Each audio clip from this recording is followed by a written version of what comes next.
Hello everyone, welcome to the HardReset channel, and today I'm going to show you how to change the controller keybinds in System Shock 2.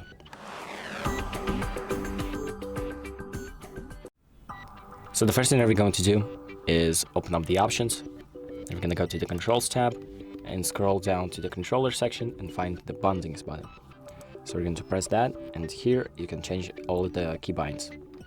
So you just select the option that you want to change the keybinds of. So for example, jump, and you just delete this keybind by pressing delete on your keyboard. And then you just click again and actually press the key that you want to use, that you want to assign this action to. And once you've done that, you can just exit out the settings and your options will be saved automatically. So that's about it. Thank you for watching. I hope this video helps you, and make sure to like and subscribe.